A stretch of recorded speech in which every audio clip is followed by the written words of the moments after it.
I think I'm meant to be in. What's going on here? Am I in? Am I in? Oh, maybe. There we go. I'm in. General discussion, except I can't hear it, so that's a problem. Hello? Hello there. Am I in the general chat? What's going on? Disconnect. Come on, where am I? Why can't I hear? Oh, because I've muted the tab. There we go. All right. Mm-hmm. You wanted to talk to Jay? Yeah, sure. All right. Go ahead. About? Just about anything, really. How's your day? Bruh. Are you asking me? Yeah, sure. Are you Pinecone? Yeah.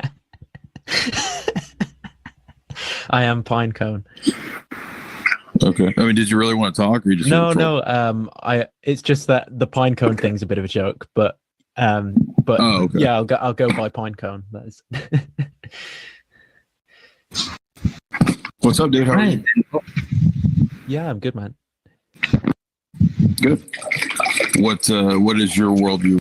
My worldview is Pyrrhonian skepticism. No, I don't know. I think. I mean, I was a Christian, but I'm not a Christian now. As of 3 months ago, and I mean, I'd say I don't know, like anything kind of specific in there, like morality or what would be the kind of things. Well, you tell me what you found unconvincing and what your position is now. Why do you find let me put this there. Why do you find the position that you're in now more convincing? Because I don't think that theological claims have epistemic warrant is why I'm where I am now. Okay. Would you say that is that because they're metaphysical and you don't think any metaphysical claims have epistemic? I'm not sure on that one, but I'd say specifically to do with epistemology based off of holy texts. I think there's a big problem with that kind of method of finding truth. But what if all worldviews or all systems of thought ultimately appeal to some non-empirically verifiable authority? What do you mean? What if they do? Sorry, I don't understand. Well, I would say that ultimately you haven't escaped that dilemma. You are still ultimately going to appeal to some non-empirically verifiable. Oh yeah, I believe in the a world. priori, for example. But I feel like that's different from, because technically reading a holy text and getting my information from there is empirical. Like, well, it's not strictly empirical. Yeah, there's empirical aspects to reading books, but the content of the information is not strictly empirical. Could you explain what you mean by that? Well, I mean, the meaning of words or concepts, they're not. I suppose in a sense, in another sense, if we don't, I mean, if we don't learn a language, for example, we don't have the definition of those words to work with. Right, but that doesn't really have anything to do with whether the meaning or the concepts themselves are material or empirical. Yeah, no, I agree that it's not that's not material. Right. Okay. I mean, I'm actually an idealist. So in other words, okay. So you've just switched out religious texts for like idealism. So it's still religious. It's not religious. Why would you say it's real? Or what do you mean by religious? I suppose. Well, so you're saying that you don't believe that claims like that have epistemic warrant. So, like, what kind of claims do have epistemic warrant? So, for example, that I'm a thinking thing would be something that has epistemic warrant. Yeah, but that's based on like 20 different presuppositions that you can't verify. Like such as, sorry. What's an I? Right, sure. That I'd say I take that as a brute fact myself. And if that's not, I agree, and you could say, well, it's committing the masked man fallacy as well, and all sorts of things. But I do think that. Yeah. Well, do you think systems are? I mean, that's being circular. So, I mean, do you think systems are ultimately circular? I think foundationalism makes more sense to me than like. Okay, well, that's what I'm trying to get at. Is like you can't be a foundationalist and then turn around and appeal to self-evident things and then try to argue that you're not basing your views on authority. Because if you isn't that what believe, like a moderate foundationalist? So someone like, say, Alvin Plantinga, he does appeal in the same sense to like intuition, for example, for God belief.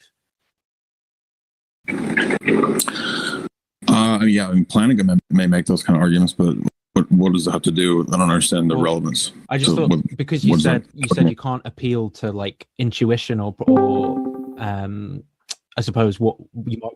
No. I mean, you can appeal to those things, but like, how does that constitute epistemic warrant? Like, how do you know which of these claims actually has epistemic?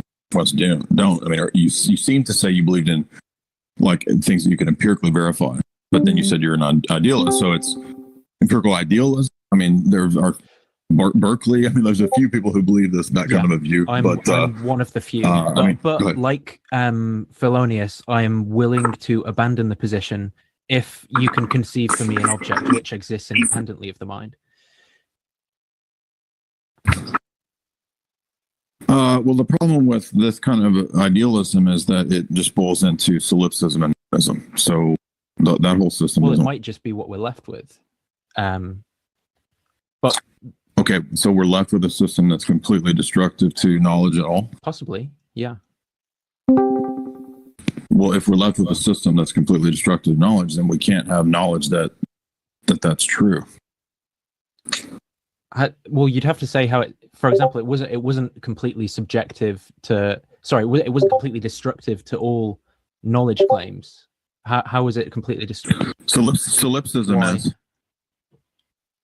because everything is a product of your mind. You're not learning objective truths. But what? Sorry, why is that? Why is that? Why can that not be objective? Because that's pure subjectivism. Like the idea that everything is just sort of a product of your mind. It's like the most radical version of subjectivism. Sure. But so I suppose this is a bit of a problem that I have. Maybe I shouldn't be an idealist. So can I let me interject? Yeah, sorry, you can. Well, let me interject something really quick. So what happens when people? This is kind of what happens when people deny the idea of an omniscient God, is that they think, well, I'm going to get away from like religious texts and epistemology based on religious texts, and I'm going to try to be like super reasonable and rational and have this ultimate rationalist position, which is basically just Platonism. Right. And then what happens is you kind of fall into the problems of ideal Platonism, and you're relying once again on a kind of supernatural attribution to the human mind itself. So basically, the human mind takes the place of what God's mind would do in the Christian system. You just sort of smush that into your head, and now you're kind of burdened with the the duties of an omniscient mind, which is why the system breaks down. It seems to me like like I'm warranted in saying I'm having this experience, but I'm not warranted in saying that this holy text is divinely inspired if I don't have good reasons to do so. Like those seem like, in terms of the amount of warrant I'd have for saying one, like completely different things. Well, if what you're saying reduces to solipsism, then that's a great argument for God and for the Bible. Like without the Bible, I reduce to solipsism. Why is that a great argument for the Bible? Sorry, I don't understand. Because without the Bible, without God, you can't prove anything. And solipsism shows that. Like if you reduce to a solipsistic position, which is destructive to the possibility of knowledge at all, then what better argument could I have for the validity of my position? I say, well, my position can give a grounding for knowledge and epistemic claims. If your position reduces to solipsism, that's completely destructive to the possibility of knowledge at all. If someone could show that it wasn't destructive to knowledge, then would you change your view on that? I don't think you could. But if they did, I guess, you're asking me. Yeah, sure. This is what it's atheist always is hypothetical.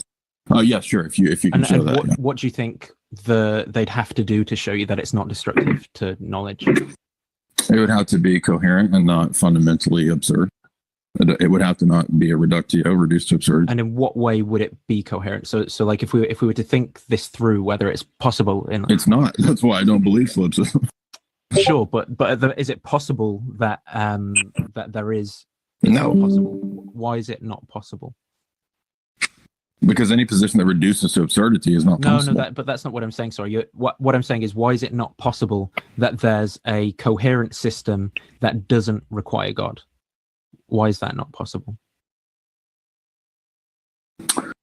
Well, because I believe the transcendental argument, and I believe that it's true, and it's contrary to my belief system. So, if you think that you can present that, you're welcome to, step up to the microphone and give the argument of how it is possible. But if your answer is solipsism, that's pretty self-refuting. No, that's not my. I'm just kind of asking questions, wondering what it would take, because I don't claim. For example, like if I take a position, I'd never be prepared to say it's impossible that there's anything else that doesn't refute that doesn't like show that I'm wrong, or I would never have that kind of confidence in my position. So I find it curious. Well, I think that's the strength of the transcendental argument. Are you familiar with that? The Kantian one? No. Okay, I'm not familiar with the transcendental argument for God's existence. No, sorry. Do you want to go through it? So basically, the argument is that everybody has a worldview, which is knowledge, epistemology, knowledge / metaphysics and ethics. Prizes a worldview in the history of philosophy.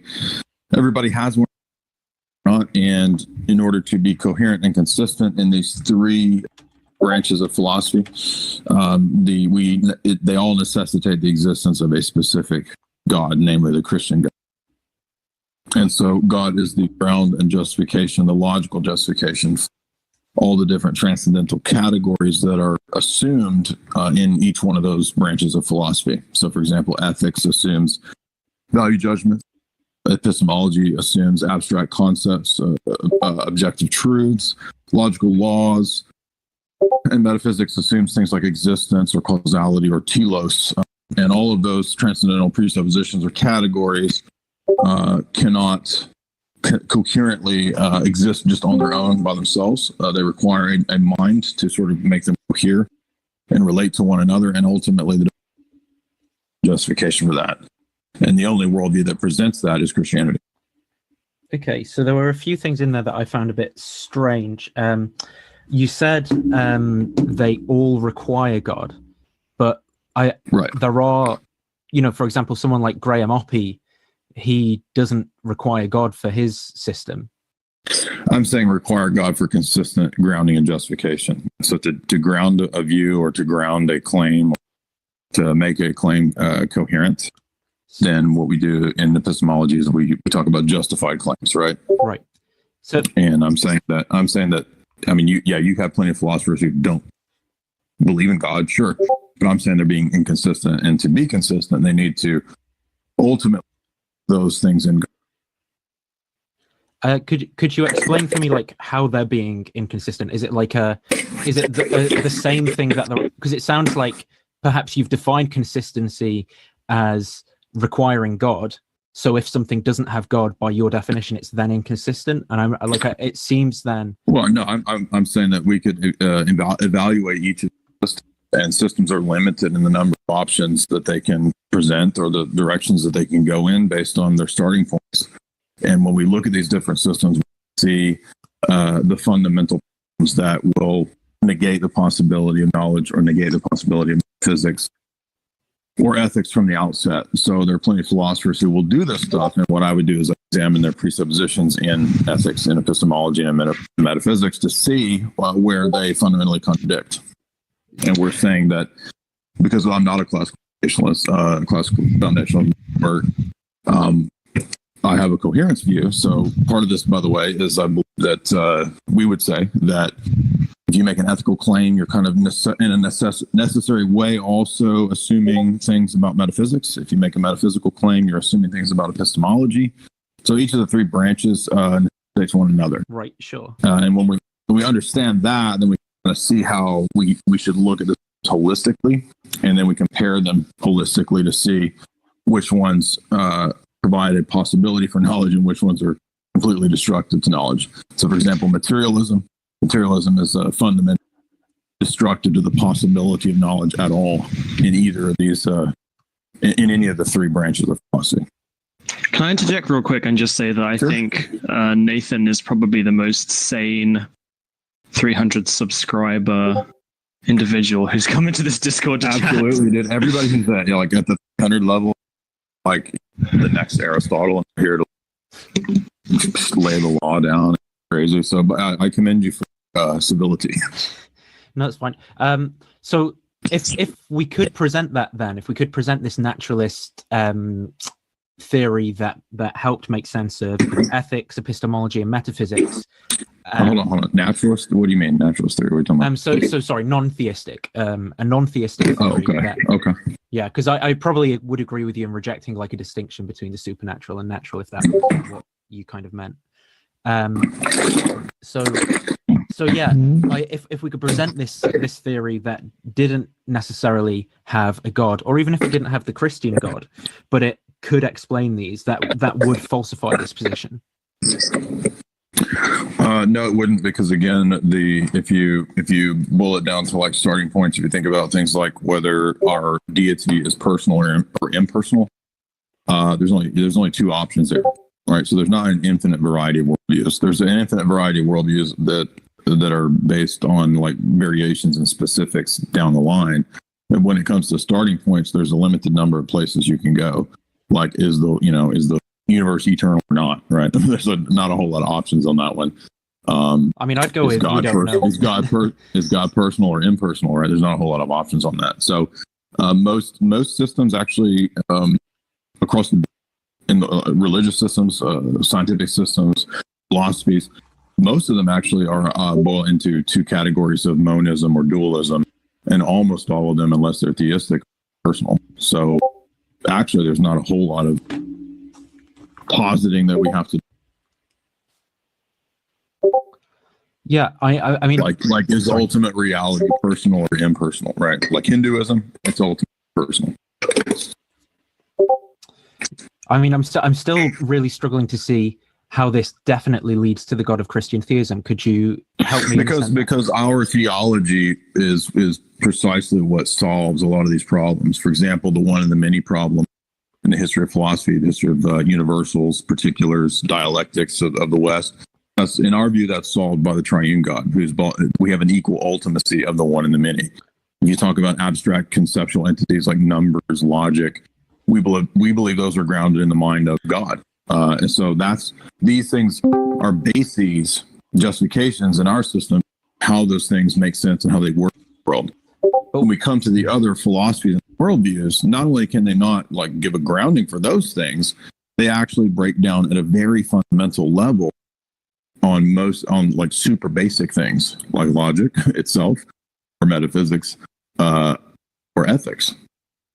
For example, do you think ethics are subjective?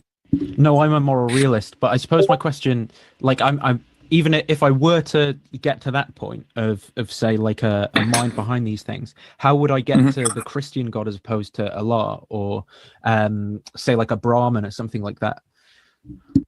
Right, because all the world religions pretty much base their theology in what's called absolute divine simplicity, that the one is an unknowable monad, and that again falls into Platonism and is easy to refute.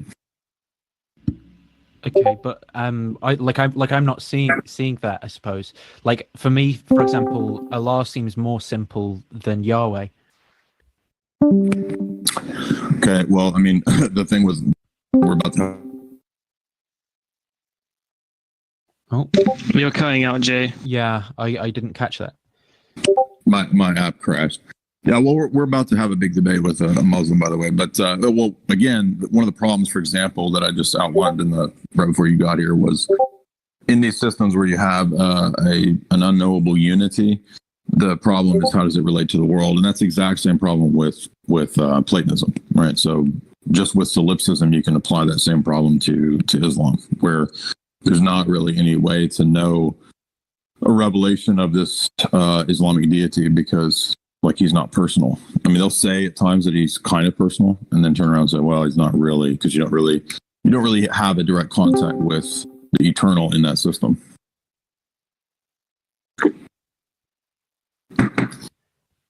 So, in other words, just like Platonism, there's the problem of trying to bridge the gap between the ideal and this world, which Plato cannot successfully do, by the way. What form of Christianity were you involved in before, Nathan? I was Church of England, and you might describe it as conservative evangelical. Sort of high Anglican then. No, like low church, really.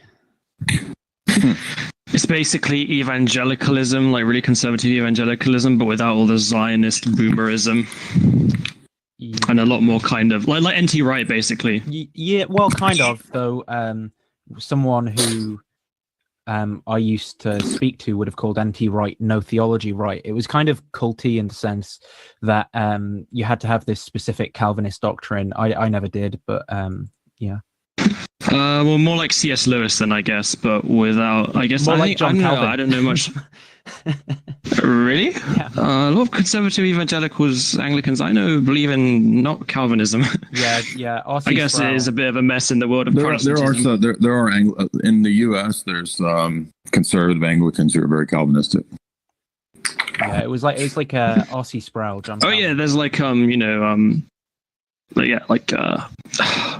Cromwell kind of stuff, I guess. But Jamie Bennett, like low church Anglicanism. Jamie Bennett used to be in a super Calvinistic church. There's also a denomination called Reformed Episcopal in America.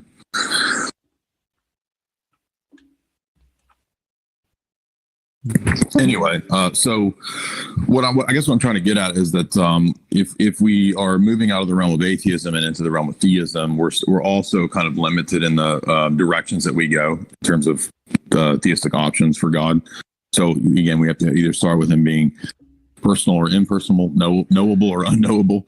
And again, the theology of orthodoxy is specifically, I think, addresses all these specific issues. So, I mean, I don't have any problem talking about those topics. It's just that each one of them kind of requires a bit of explanation. So there's not like an easy kind of, I can't put every single claim into one syllogism. Sure. Ultimately, the argument can be, I would say, put into a syllogism, but each one of the propositions in the syllogism kind of necessitates being fleshed out. But if I were to boil it down, what I'm saying is that if you understand what a transcendental category is, that it's these kind of like presupposed preconditions for knowledge or experience at all, and we can kind of list these off. There's a whole bunch of different ones, and then when we think about those, and we put them in a big bundle, and we think, well, how do these actually work in the world? How is this even possible? How do all these things hold together? Then what we see is that we start to need things like a world made by God, a world with regularity, with regularity in nature, which is divine providence, right? A world that's guided by an all-knowing God, the all-knowing God who can contain within his mind all these different universals, all these different abstract categories and so forth, and kind of hold them all together. He's a basis because he's personal. There's therefore a basis for ethics, for right and wrong. Man's made in the image of God, so it's wrong to, kill people for unjust reasons, right? There is just war, obviously, but I should say there is the death penalty. These kinds of things, right? So in other words, we have a basis for ethics in that system. We have a basis for aesthetics in the system. We have a basis for knowledge claims, objective truth, invariant principles like logical laws that don't morph into the opposite of themselves the next day. So within the Christian worldview, you have a basis for believing in those things. It doesn't mean that you have an empirical demonstration of all those things, because most of those things cannot be empirically demonstrated on anybody's worldview. But you have a logical justification for those things. And so what I'm saying is that when we compare it to other belief systems, again, which most of the time can be boiled down to something like monism or dualism in most world religions, and then we can compare things like, is the ultimate principle here an absolute impersonal thing or an absolute personal thing? Most of the time it's impersonal, unless we're talking about, like you said, Islam or something like that. And then it gets fuzzy. Then we have to go into specifics about the nature of the one, right, in Islam. And then we kind of tease out the problems in Islam and compare it to, our theology. So what I'm saying is that by reductio, by the impossibility of the contrary, the Christian God is proven by the fact that none of these other systems work and they're not coherent.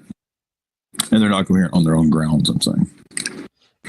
Okay, a few questions, I suppose, then. I think my first question would be, let's say we discovered a holy text, and this holy text contained a description of a God which was more parsimonious than Yahweh.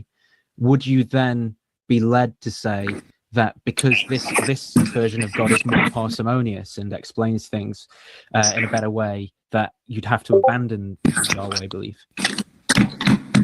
Well, the other thing about our theology is that it's not hypothetical. It's absolutely tied to history. Like we can't, I'm not arguing for like some abstract system. I'm actually arguing for a thing that came into time and space and history in the past. So there's not, if there was a text that you talk about that came about, it would, we would say it'd be derivative, right? I mean, because there was some new text, or you said like, we discovered an ancient, I don't know, Persian text. I mean, the Persian system is dualistic. So I don't think there could be what you're talking about, because ours is actually historical. Okay, sure. And then let's say if I was like a presuppositional naturalist, okay, and I just really confidently asserted that all these things were grounded in naturalism and that everything else was incoherent, would that kind of convince you? No, because you're just taking the argument and applying it to naturalism, when I'm saying that naturalism is incoherent on its own grounds. Right, so but if I said of theism is incoherent on its own grounds, and what would that? Yeah, but you have to demonstrate it, and what I'm trying to do is demonstrate. I'm not just making claims. I'm saying that we had an atheist in here last night, for example, and we did about an hour of debating naturalism, because he was a strict naturalist. And so it came down to the point of like where I'm saying, do you think that the words are chemical reactions? Yes. Do they have meaning? Yes. How do chemical reactions have meaning that you convey from your mouth to my head? Right. And he was like, well, it doesn't actually exist in the world. Meaning doesn't actually exist. We just think it exists. So that's absurd, right? Like at a fundamental level, he's trying to convey to me through using words and meaning that nothing has meaning. That's a fundamental contradiction. Sure. I mean, I think it's so. What I'm saying is that positions like materialism would boil down to problems like that are so fundamental that they're completely self-destructive. And I'm saying that that's the same pretty much for any system, because it's kind of like I'm not trying to be autistic here, like as if the world is a computer, but I'm just making a rough analogy. Like, if you have a virus, right, like the system's not going to work, it's going to break down. So you got to have a system that works, right? So there is a pragmatic element to what I'm saying. It's not all like theory and just abstract, speculation.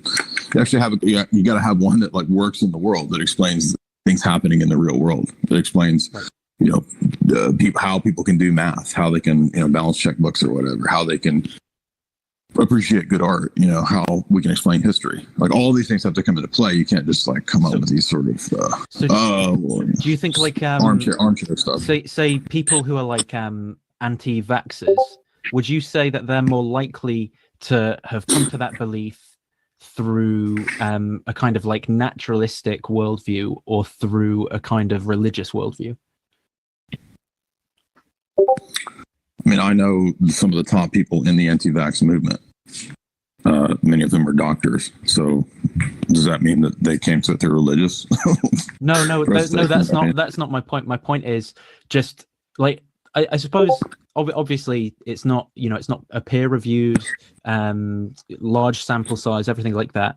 But what I'm wondering is, it seems to me that in general, people come to form false, or maybe not false isn't the right word, but beliefs that seem quite irrational based upon like a faith epistemology. Like people who believe in peer review. No, based upon like a faith epistemology, like a faith epistemology. Yeah, that's what like you have with peer review. Oh, I don't have a faith So, like- epistemology in peer review. You don't? No. I mean, I'm getting subtle undertones here that you think that people who doubt vaccinations are kind of unscientific, and there may be, but isn't that the fallacy? The fact that some people badly argue something that is therefore false. No, sorry, my this isn't my point. We could choose a different point. The thing is kind of so like flat Earth, say for example. I assume you're like a round Earth person. Yeah, I don't really get into any of that stuff. Right, sure. So, like, say someone, I find, for example, that most flat earthers are doing it based off of like what the Bible says in a particular version of theology. Yeah, I understand what you're saying. I'm just trying to stress to you that you do the exact same thing. You haven't escaped the dilemma. What do you mean I haven't escaped the dilemma? Sorry, I'm confused.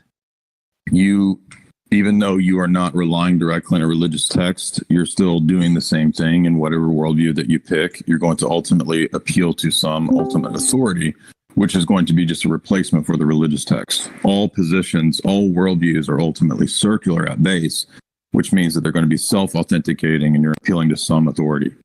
You can say, well, it's not God, it's not a supernatural one.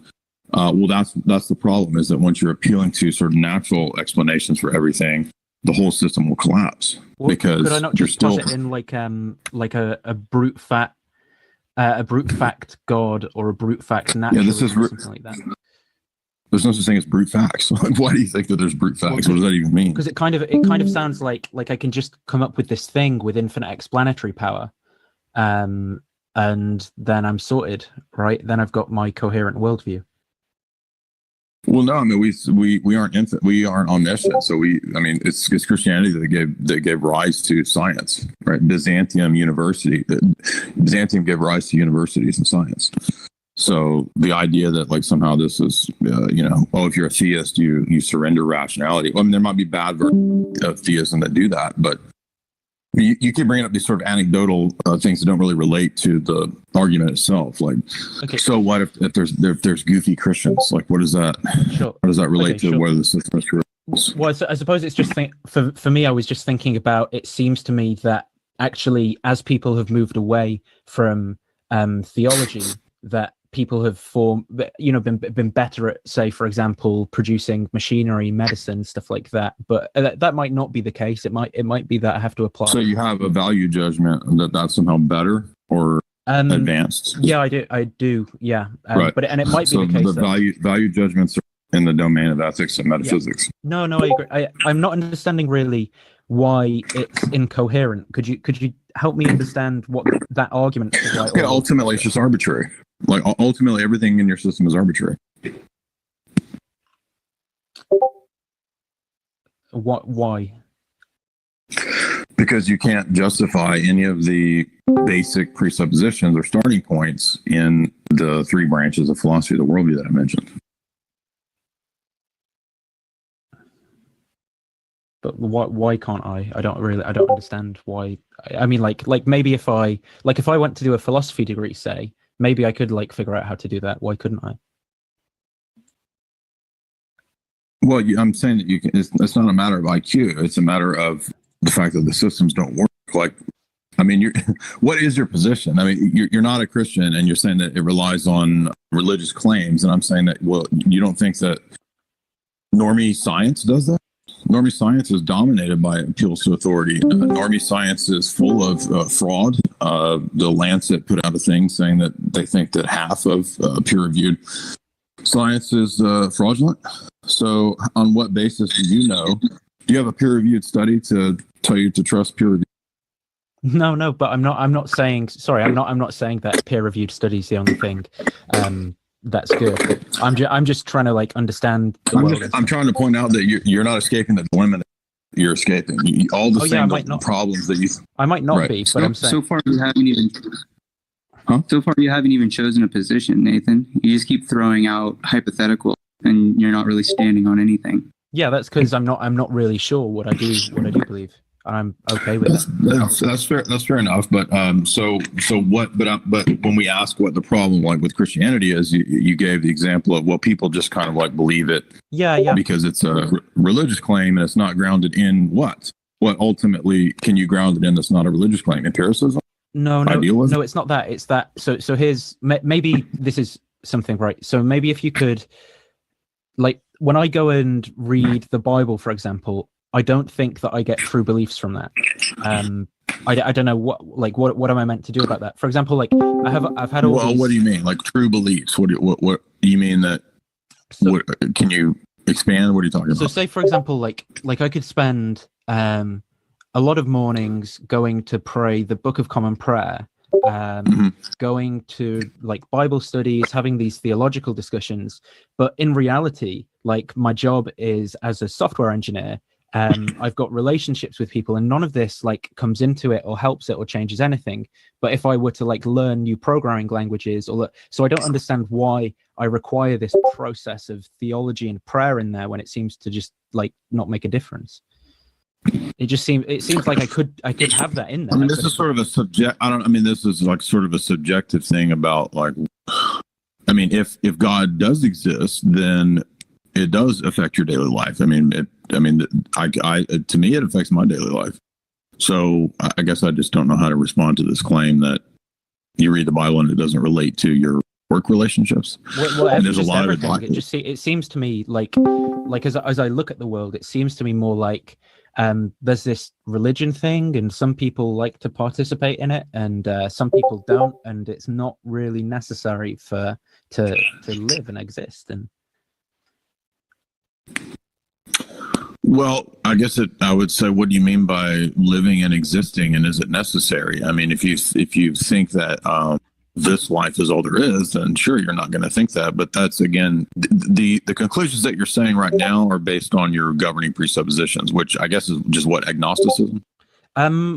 Possibly. I mean, I'm not really. I think agnosticism would be perhaps a good description. It's that I'm just not sure. And I mean, like, I could easily be put. So, like, if I could speak to, say, like an atheist like Matt Dillahunty or someone who's a better rhetorician than me, and sure, they could like convince me out of the fact that I was like too timid to think about things or whatever. But I wouldn't really believe that. And I think the same's the case for Christianity, where I could be hit with a bunch of stuff, but it just really doesn't seem true to me. I don't know what you can do about that, really.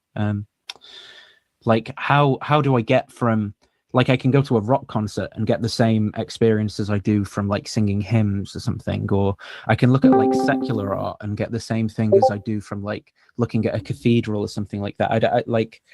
I just don't understand. Okay, well, I mean, these are all sort of like just sort of subjective experiences, and not looking at the objective philosophy of the system. That's why we do apologetics here, is that we try to compare the system of Christianity in terms of its philosophy to the other worldviews and the other religions.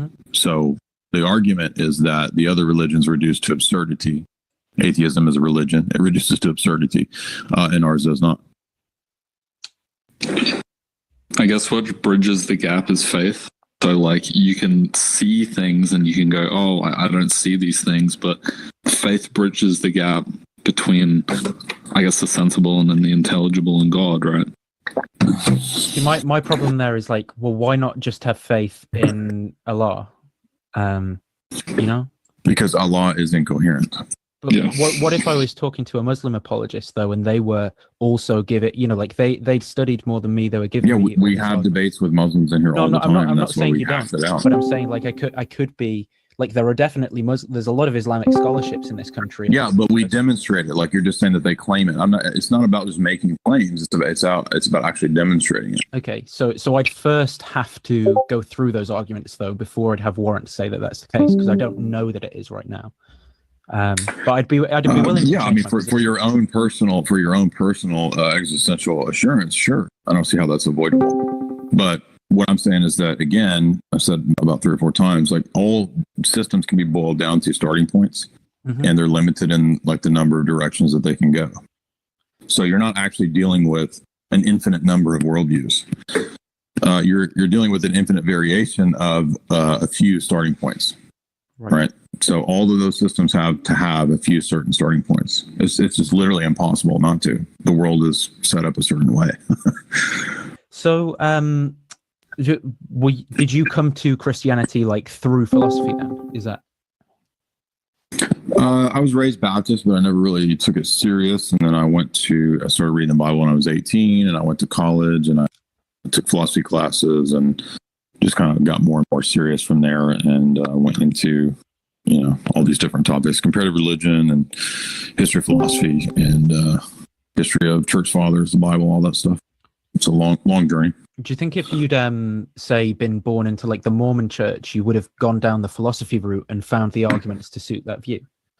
Yeah, I mean, these are all a bunch of hypotheticals that aren't really dealing with the arguments presented. I mean, do you understand that there's like I'm not trying to be rude to you. I'm just saying like what I keep getting from you is just like a bunch of hypothetical subjectives. I'm just kind of interested in the hypotheticals. And that's well, no, that's fine. You can ask me. I don't mind about personal, I don't have a problem saying like my personal journey or whatever, but these aren't really germane to like the truth of a position or not. Right. Yeah, so sure. if you have like a debate about something, you're debating, whether it's true or false. And debate, presupposes, laws of logic, rules, things that you can't violate, or else you can't debate. Right? If you can just do whatever you want, then there's no such thing as debate. But the reason I think that maybe that wouldn't be productive is because I don't have like a degree in philosophy, so there's going to be a lot of language that I don't understand or would have to. Right. Well, I'm not trying to just throw big words at you and like mystify you with big terms. I'm trying to illustrate like an actual thing that I think is an argument. Like it is. I believe that it is an objective, clear argument. It's not just a matter of like dazzling you with a bunch of verbiage. Because I think for me, like if I'd been born in as like a Muslim country, for example, I think I probably would have been a Muslim, and I would have probably used my mind to rationalize that position after the fact. Like I just see that as being okay. Well, but I mean, I'm not Baptist, and I had a period where I wasn't interested in Christianity. I got into kind of like Neoplatonic type stuff for a while in my 20s. right. So, yeah, I don't think this sort of subjective question, I mean, I don't mind. It cuts both ways. It doesn't really have anything to do with the truth or falsity of the system. The fact that people leave systems or are born into systems has nothing to do with whether it's true or false. Would you say you were unjustified in your belief before you learned philosophy? Before what? Before you learned these philosophical arguments, would you say you were unjustified in your belief? If you had I mean, not in a colloquial sense, like, people are going to believe what they're raised in. But if you mean in a strict, like, philosophic sense, yeah, I was unjustified because the arguments were fallacious. I mean, right. What do you mean? Well, I'm just wondering, like, so to really, like, to be able to, I don't know, are you Eastern Orthodox, right? Mm-hmm. What's the Eastern Orthodox position on like? So is it like someone has to have the right propositions, the right set of beliefs about God, or I like in terms of salvation and justification? What's the theological position of the Eastern Orthodox Church? I don't understand. Well, I mean, it's not just a matter of having the right ideas. I mean, that's part of it. I mean, we have creeds and we have dogmas, but you also have to live it. Like you have to experientially participate in these things. Right. It's not just an intellectual head thing. Okay, sure. So that's where my question to do with like belief was coming from, because it just seems like like at what point does someone really have the belief, or at what point is someone not, or does someone have like knowledge, or in terms of justification? I mean, we see people's lives change all the time. If you're talking about just subjective personal experiences, so I mean, I would say that if people, reorient their entire lives, then they actually have the belief. So like, I mean, they might be. I'm not saying that proves the system. You can reorient your life and have false belief, but I mean that's one evidence that people have belief. Well, it's because like in Protestant theology, it's like as soon as you put your trust in Christ, then then you're saved, kind of thing. And it's like, but from a God's eye view, what does that actually mean? Does that mean like you have the belief that it's true? Or you're justified in thinking that it's true, or you believe even if you're not justified? I don't know. What are your thoughts on that kind of thing? Because I don't understand that. I'm sorry, can you rephrase it? I'm not trying to be mean. No, I've not phrased it very well. Like, from God's point of view, what is like salvation? Is it just someone believing, even if they don't have good evidence, or if they do have good evidence? Like, what is salvation? Oh no, for us, salvation is repentance, being baptized, joining the church, and then participating in theosis or divine life, and then ultimately salvation is the resurrection. Okay, so it doesn't really matter about like your justification for believing that or anything. It's just that you do that. No, I mean we are called to do a lot of things. We are called to give a defense for our faith. Peter says to do that. So the apologetics is part of our faith. Not everybody is called to be an apologist, but that's part of our belief system. Okay, and so why do you think as well the Bible? I suppose this is an interesting question because I've not had many people give me an answer that's made me think on this one. Why did you come to the Bible then? So let's say you're putting together this this philosophy, and you've got this thing that solves the problem of the one and the many, perhaps like a contingency first cause and all a grounding for morality, all that kind of stuff.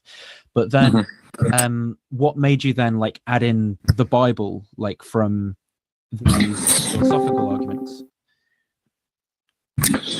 Well, for example, the doctrine of Trinity comes from the old theology in the Bible, right? And then by extension, the writings of our church fathers. So that wouldn't be like something that's philosophically proven. Then it's just purely like a theological basis.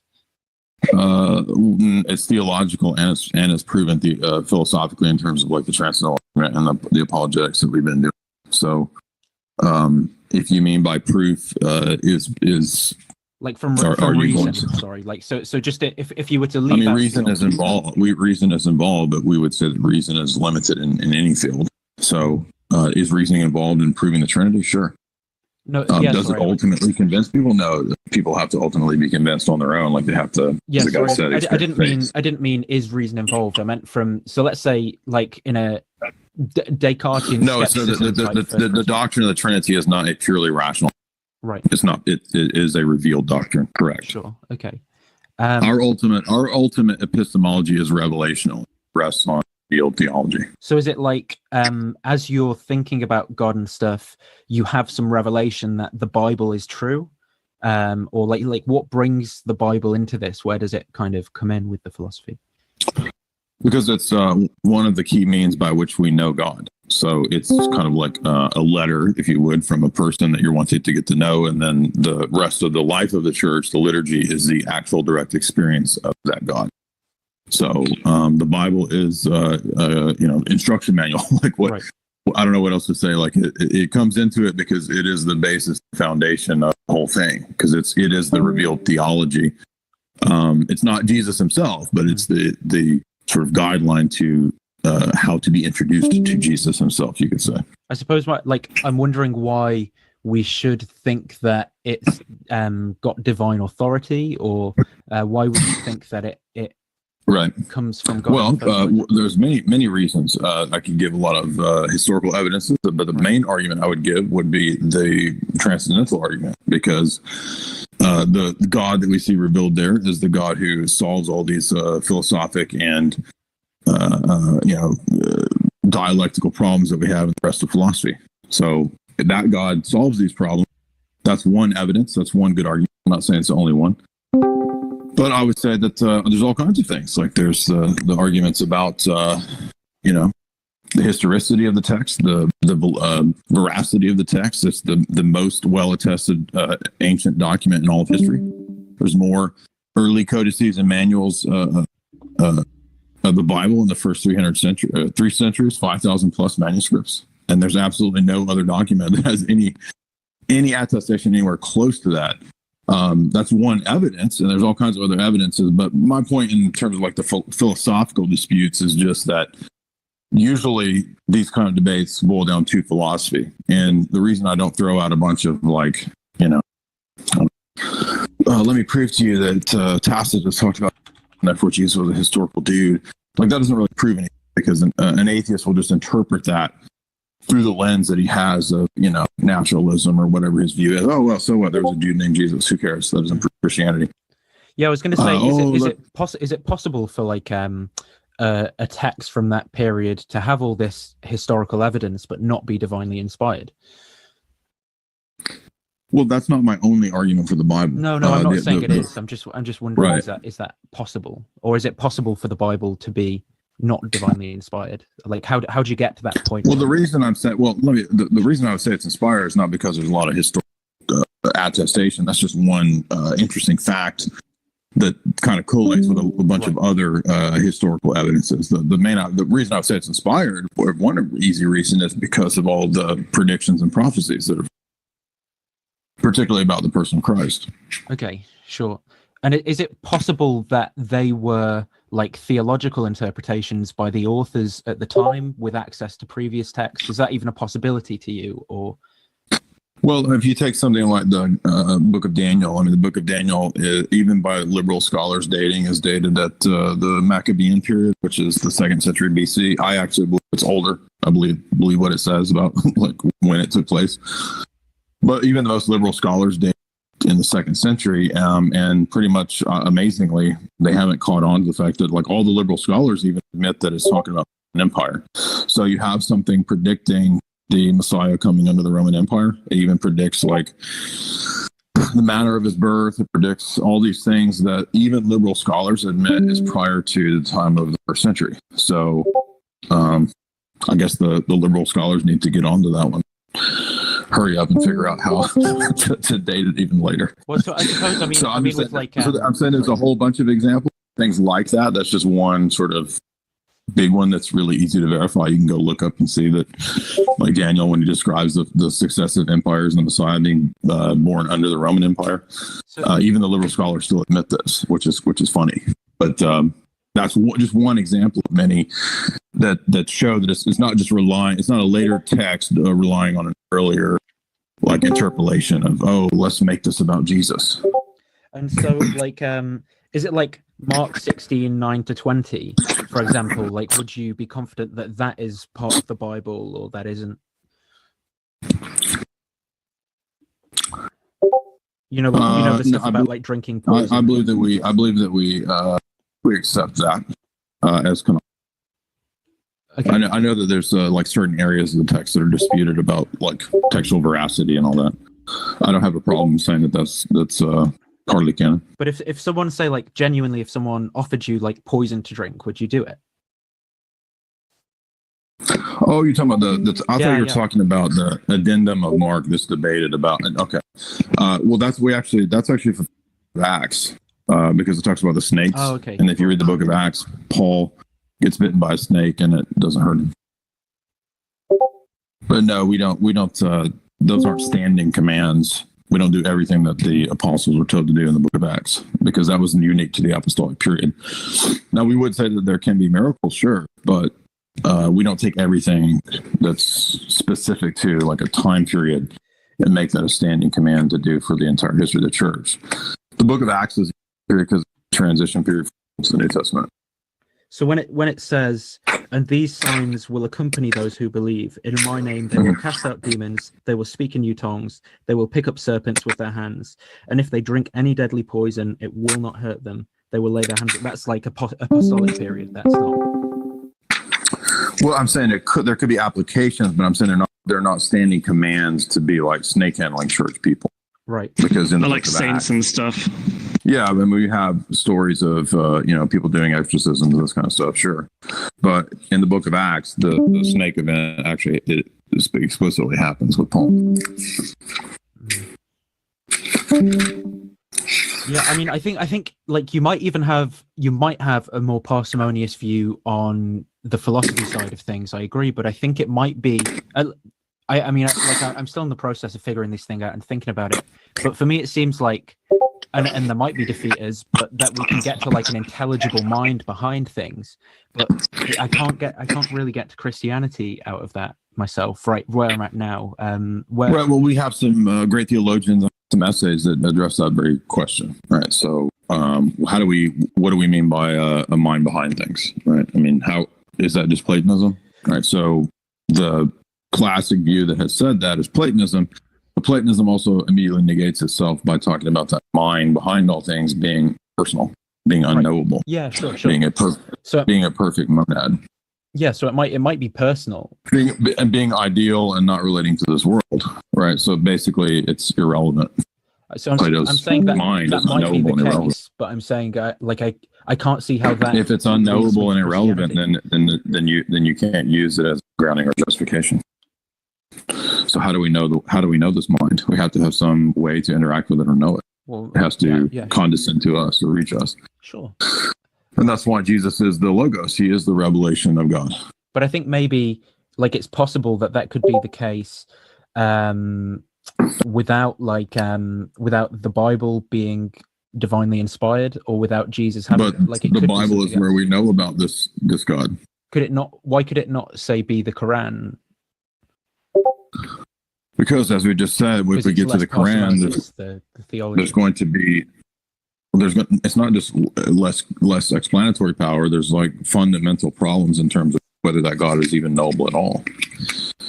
So when Muslims say that they pray and they see a green light, for example, or even within I suppose you reject Mormonism and stuff like that. When they say that they pray and they have a burning in the bosom and that they love Jesus and stuff, and that they're basing it on the Bible as well. You'd say that they're wrong. No, those are not based on the Bible. Those are based on subjective emotional experiences, and we don't base our position in that. Okay. That's why I'm arguing from objective arguments. It's hard to just say that, I prayed and, I had a burning in my bosom. That could be freaking, heartburn from pizza or something. I'm not appealing to anything like that. Yeah, no, I'm not saying you are. But then for those Christians who say that is the reason that they're Christians, and they don't have the capacity to engage with all this philosophical literature, are they able to believe in God then, or? Sure. Salvation is not dependent upon IQ. We believe babies can be saved. We baptize infants. So, right. Yeah, your salvation is not dependent on your IQ, but that doesn't mean that, you're supposed to be, retarded and childlike. Mm-hmm. So have you ever come across something called the library thought experiment? I don't think so. So the library thought experiment's interesting because it's if you were a librarian, right? And someone gave you a text and you don't have you don't have a title cover or anything on that text, but you open it to a random page and it says that there was a man who was flying. And would you shift it just based on that towards fiction or non-fiction? Yeah, but the difference is that we're saying the Bible is unique because we are saying that it is revelation. In our worldview, that's completely consistent.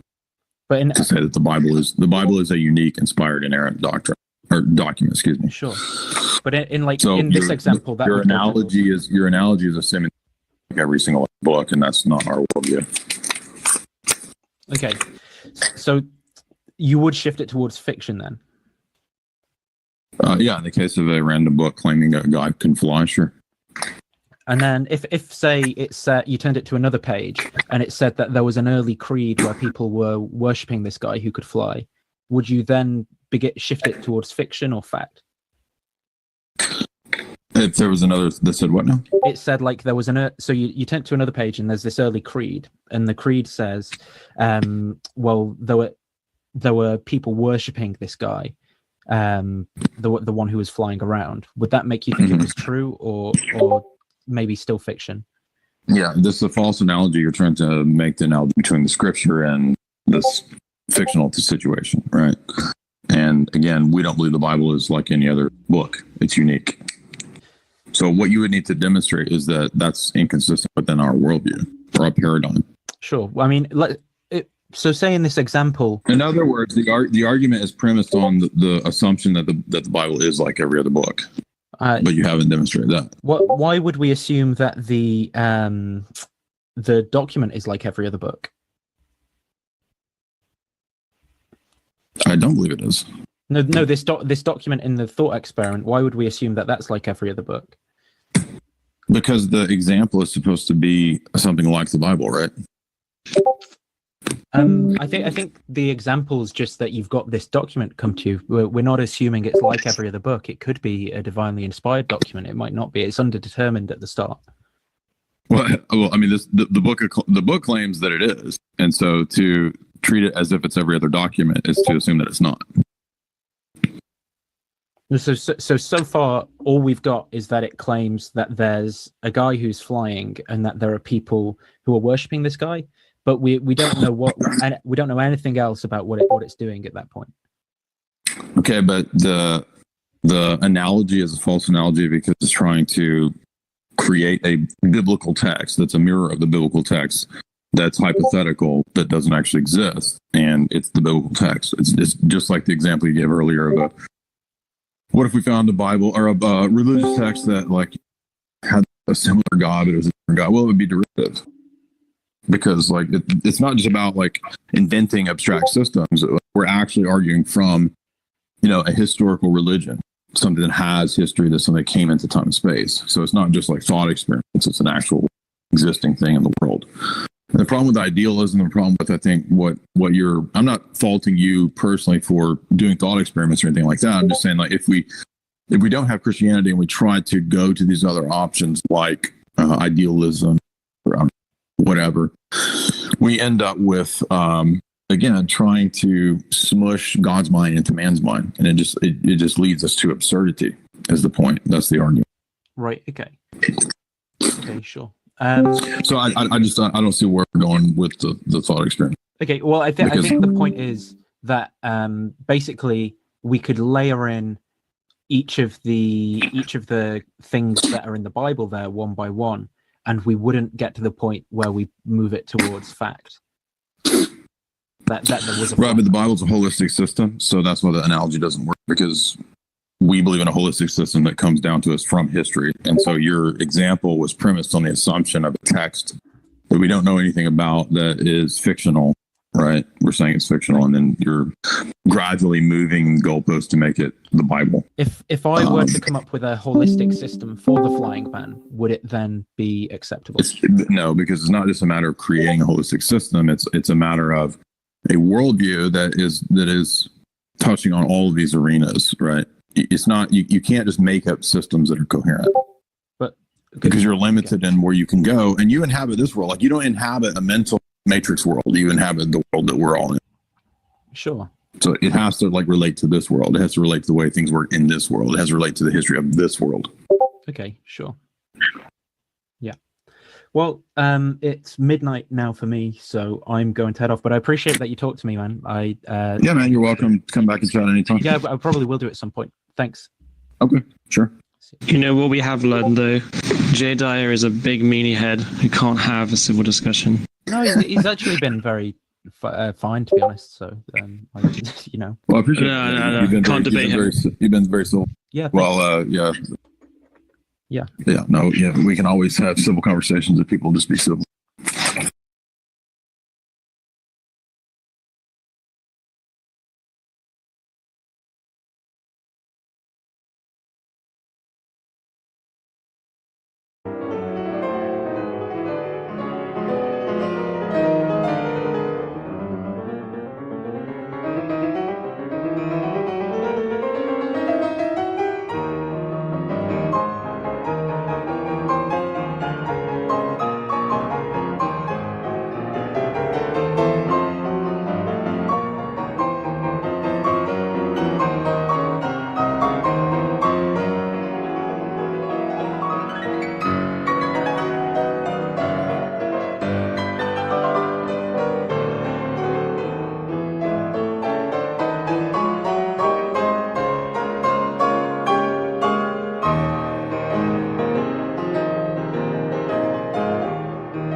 I'm good. Good. Are you an atheist or agnostic? I'm kind of an agnostic. Okay. Would you like to talk about how your non-Christian worldview is true? How my non-Christian worldview is true. I don't really have a worldview, unfortunately. Now, if you like this episode and you want to take your learning further, you need to know about what we're doing to help revolutionize the way that Christian men interact with their faith. We want to help you get more equipped to lead your family, to answer any objection, to share and defend your faith. And I'll tell you more about what we're doing to help you do exactly that after the episode. Stay tuned. You don't have a worldview. Okay. What I find... I have aspects of a worldview.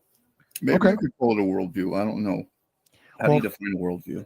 Yeah, that's a great question. First of all, welcome to the stream, and I'm glad you're here. And glad you're participating. So sometimes I find that people, so your worldview is sort of like glasses that you forget you're wearing, and might not even think about the fact that you're wearing them. But what we can typically find is that you ask a few diagnostic questions and your worldview starts to emerge a little bit.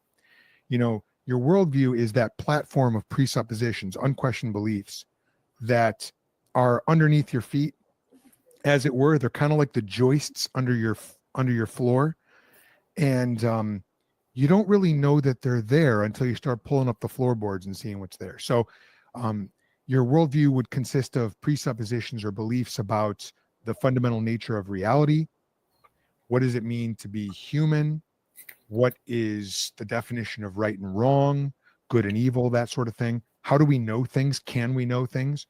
So those would be some of the diagnostic questions you could ask yourself and figure out, like, what is my worldview? But you consider yourself an agnostic. Can you tell me about that? Why you think that you're justified in hold that belief? Yeah, I just don't necessarily see a conclusive case one way or the other. That's why I have not made a judgment on the matter of whether or not I can't be certain that God exists. I see. Okay, so is it true then that you would you say that you view agnosticism as kind of a neutral position, like an you or I am breaking up, I think. Oh, really? I don't know. Alex, you say the question? Yeah, everything's good on this end. It might be your connection there, Bob. It might be. Okay. So Bob, would you say that you believe that agnosticism is a neutral position? I haven't actually thought about that question. Neutral in what respect? Well, in the sense that you would say, sorry about that, in the sense that you would say that, well, let me just ask you this. Why are you an agnostic? Because I don't think that there's a way to be certain about whether or not God or a God exists or multiple gods exist. Oh, okay. So that's a worldview then. So you say there is no way that we can be certain. How did you come to that conclusion? Well, as far as I know. How did you come? Describing my belief. I'm not describing what's ultimately true. Got it. Okay, so you don't think that it's impossible to know whether God exists? Well, I don't necessarily think that it's impossible to know. I just don't know if it's possible or impossible to know. Okay. How would you go about discovering that? Because that's arguably whether or not God is there is the most important question any of us can ask. Would you agree with that? I don't know if it's the most important, right? I think that ultimately depends on whether or not God exists. So whether or not it's important depends on whether or not he exists. More or less. Okay. Maybe it's important even if he doesn't exist, but it would be more important to know if he did exist. Okay, so yeah, so what I would challenge you with is it sounds like you're sort of in like an epistemological limbo, like you're not really sure where to land. So I'll throw this your way and you can tell me what you think of it. I think that the Bible is true and God is there, and that if you don't believe that God is there and the Bible is true, you can't know anything at all, including you can't even know if you're an agnostic or not. So, what do you think of that claim? And then do you think that that's true? It doesn't appear to be true to me, at least. Okay. And why is that? Because I think that I understand how my own mind works to a certain extent. Like, Okay. I know what I believe in. Okay. So I guess what I'm looking for is, can you give me any reasons at all other than just, this is just kind of, what I am. Can you tell me why you're an atheist? An agnostic, excuse me. Like, would you say that you have good reasons for being an agnostic? Because for me, I'm looking around and I'll just shoot you straight. I see proof of God's existence everywhere. I mean, I see proof of God's existence even in the fact that we're communicating using language right now. The technology that we're using, to me, is proof that God is there. The science that went into it, the logic that you and I are unquestionably following as we're having this discussion, the moral assumptions that we're making. As I'm looking at this conversation and everything about it, everything surrounding it, it's all proof to me of God's existence. So you must have some reason for not thinking that. What is that reason, or what's gone into your thought process? Well, I don't know that I actually have to demonstrate that God's existence or God's non-existence in order to be able to operate in the world or whatever, or use language or engage in rationality or dialogue. Okay. Maybe you see it differently, but as far as I understand. Sure. Yeah, I do see it differently. Yes, absolutely. Can I tell you why I see it differently, and then you tell me what you think of it? Sure. Okay, so let's take science, for example. Science relies on certain fundamental presuppositions or assumptions about the way that the world works and the way that our minds work. So, for example, there has to be what's called uniformity in nature, which means that you can do a scientific experiment on a Tuesday in Omaha, and then you can do it again Thursday in Moscow, and essentially, all things being equal, the scientific experiment will yield the same results. There also has to be what's called induction or inductive reasoning, which means that you can do an experiment on a limited sample size and extrapolate from your results rules or principles, general conclusions about the way the world works. So that's called inductive reasoning. Because I'm a Christian, I believe that Jesus Christ holds all things together. And that is why I can presuppose that induction and uniformity in nature are there. So for that reason, I've got a lot of faith in science. I actually love science. I love reading books about science. And for example, I'm a Christian apologist, so scientific apologetics is a big interest of mine. As a Christian, I believe that my Christian beliefs allow me to function in the world scientifically, although I'm not a scientist, I'm just more an appreciator. As an agnostic, how do you see your agnosticism towards God leading you to the conclusion that science is possible? Oh, that's I don't know. Wait, what? I'm a little bit confused, I think. Okay. I'm not necessarily sure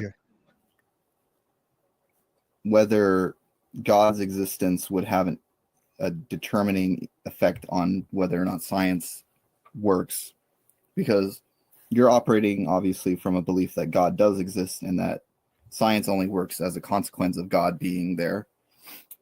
And yes, and the reason why that is because what we believe about the fundamental nature of reality, what's holding everything together, what is everything, and why do I think that my mind is able to draw true conclusions about the world? Why do I think that there's any correspondence at all between my mental state and the state of affairs in the external world? Well, I believe all of that because my Bible tells me these things. The Bible tells me to reason. The Bible tells me to examine the world. Proverbs is full of admonitions to go examine the ant and gain truth from it, or examine the lizards.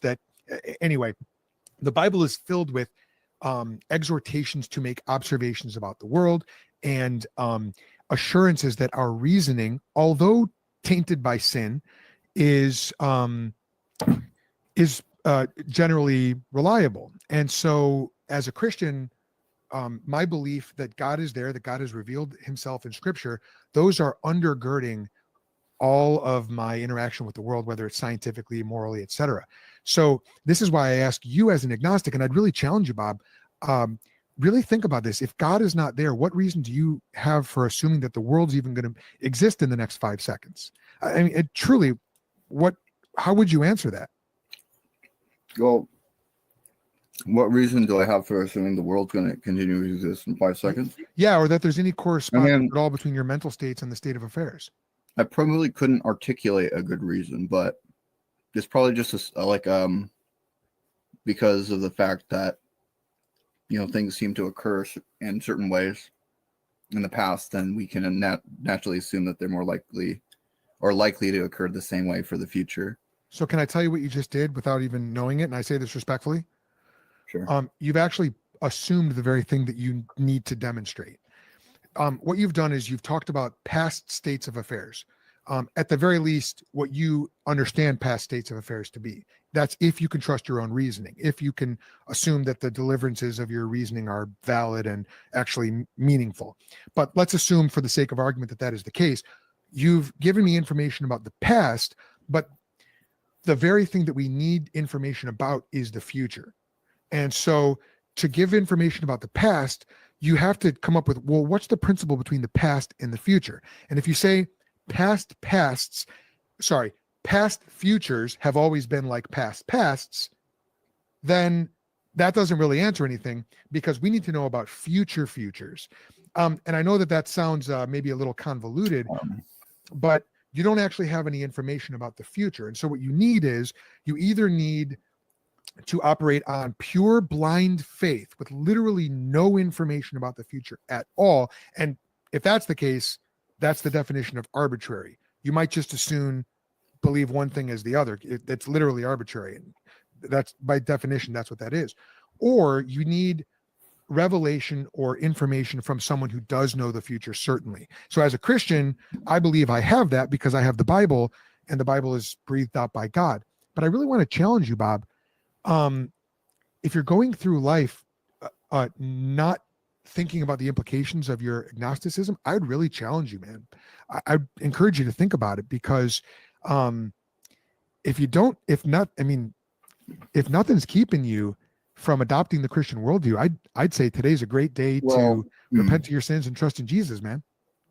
Well, I've actually listened to and read a lot of debates within theology. I'm not super as of recent, I've been less engaged with those particular debates, but I've just not found the case for either side particularly convincing, in the sense that I should then adopt the position, or am compelled. Why assume that you're sense? I'm sorry, I didn't mean to cut you off. Go ahead. Well, yeah, I just don't feel particularly compelled to adopt one side or the other. I mean, there's more than two sides, right? There's you can have multiple gods, or you can have, a matrix, or you can have the different variants of pantheism and panpsychism and stuff like that. Yeah, there are a lot of different philosophical systems out there for sure.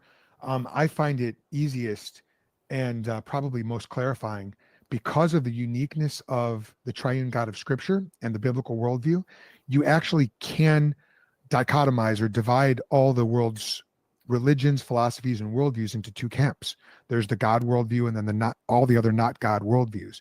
And the reason I say that, and you might say, well, sure, you're a Christian, of course you're going to do that. Well, yeah, but I am a Christian, so I'm going to do that. I don't think there's anything contradictory there. But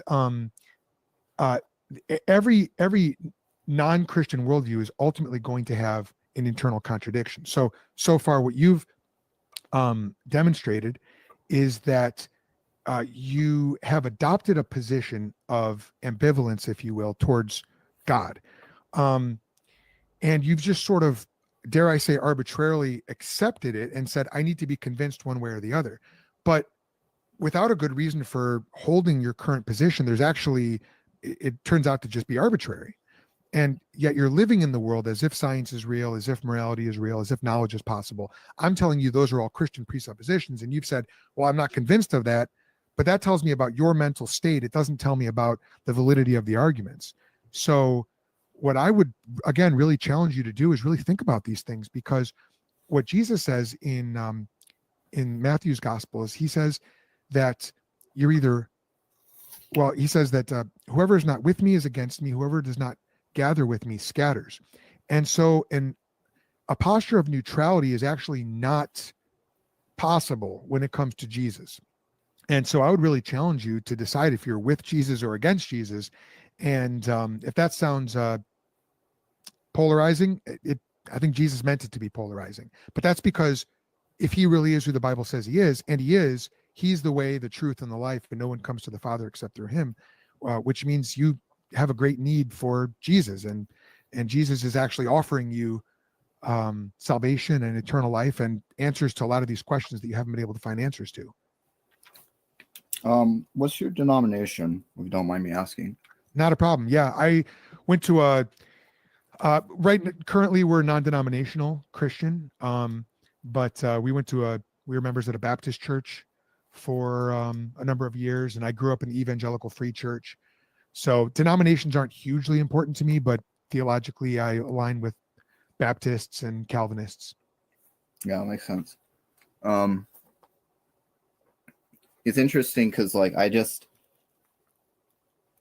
heard you make a lot of assertions, like that you're, either that we can actually categorize worldviews in terms of, either it's Christianity or it's not Christianity, and not be concerned about the nuances and the variation between all the different worldviews that are not Christian. Well, no, I didn't say don't be concerned about them. I mean, I acknowledge that there's different worldviews out there, but because all of the non-Christian worldviews lead to internal contradictions and aren't based on Scripture, and because Scripture is divine revelation from God, necessarily there's going to be a break between the true worldview and all false worldviews. Well, are you presupposing that Scripture is true? Yes. And actually, I believe that that's the only way you can get through life, is with that fundamental presupposition. I mean, but you could presuppose that, like, any holy book could be true and use that as the basis for navigating life. Like, for example, which one? I don't know, the Quran. Okay, go ahead and make that case. Well, I'm not a Muslim. I don't really know the Quran all that well. Okay, and that's fair. The reason I challenged you on that is because a lot of people claim that because they assume the Bible and the Quran are the same kind of thing. But when you actually study the Quran and you study the Bible, the differences are pretty apparent. The Quran doesn't even really claim to be the same kind of thing as the Bible. So, yeah, it's real easy to make that claim, but it's a little bit more like comparing the Bible with a Spider-Man comic book, which atheists sometimes do. The Bible does stand alone. It's a totally unique book. Well, I think even Aquinas said once that you can have a worldview which is internally consistent, but yet not correspondent with reality. Yeah, feel free to make the case for one.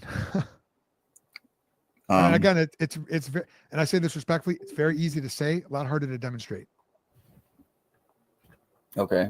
Like materialism, you think that it's internally contradictory? Yes, of course. How so?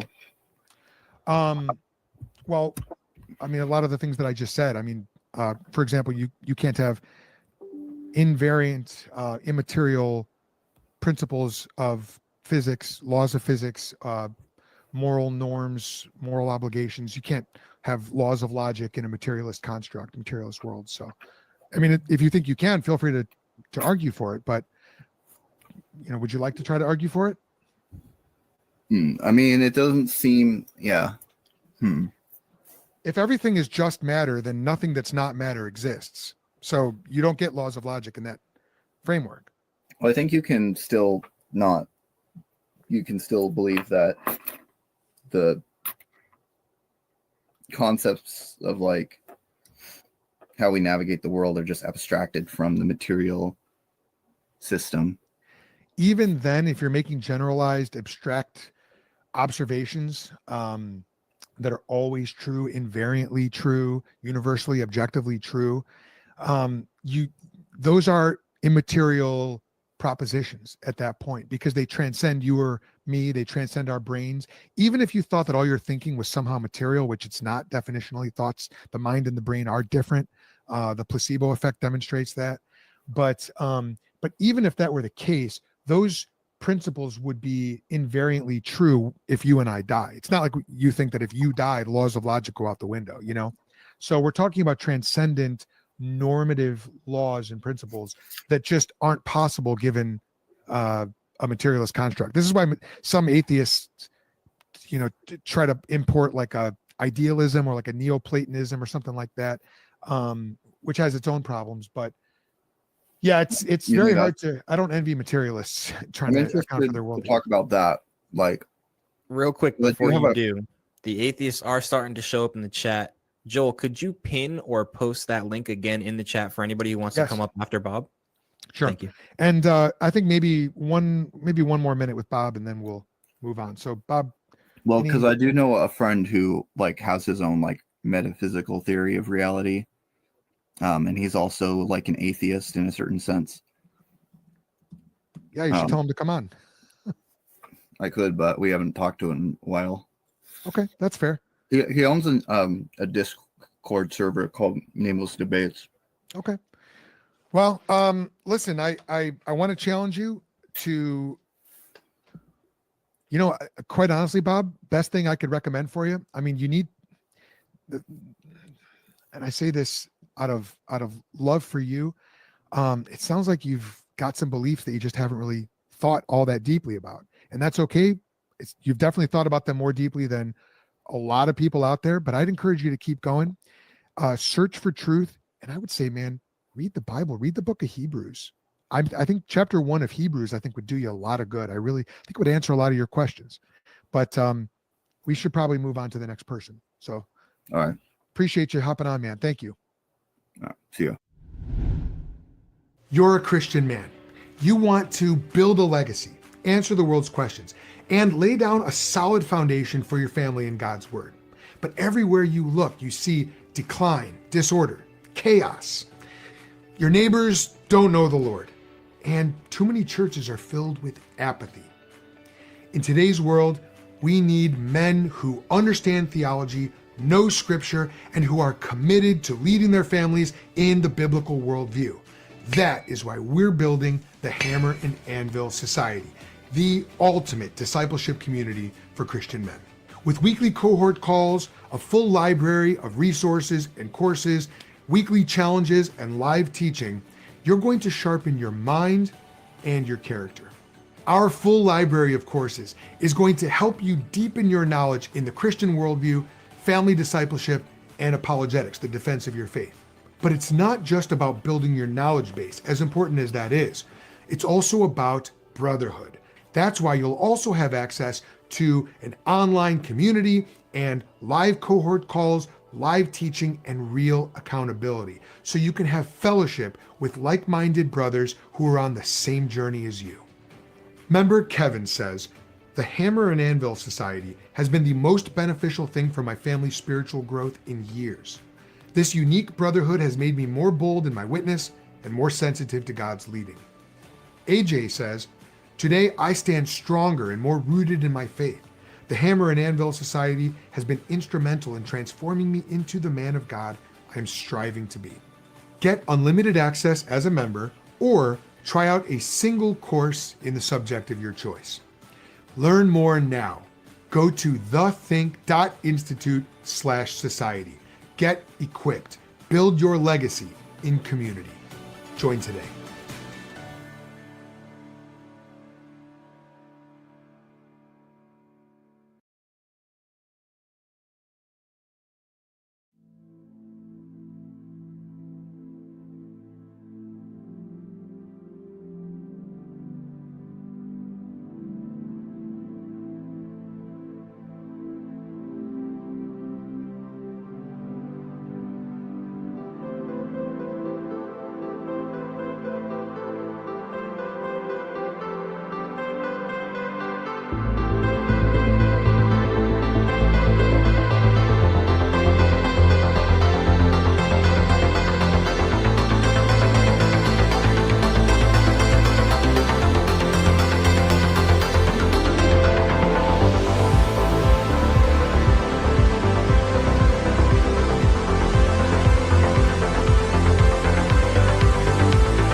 mistakes. Can you take this pain away? It's not easy to let go. Have you loved somebody else?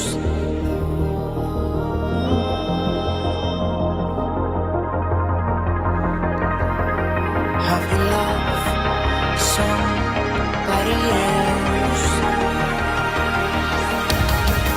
It's hard to breathe through our space, but I'll be waiting for you. There is and sound through our space, but I'll be here to listen to.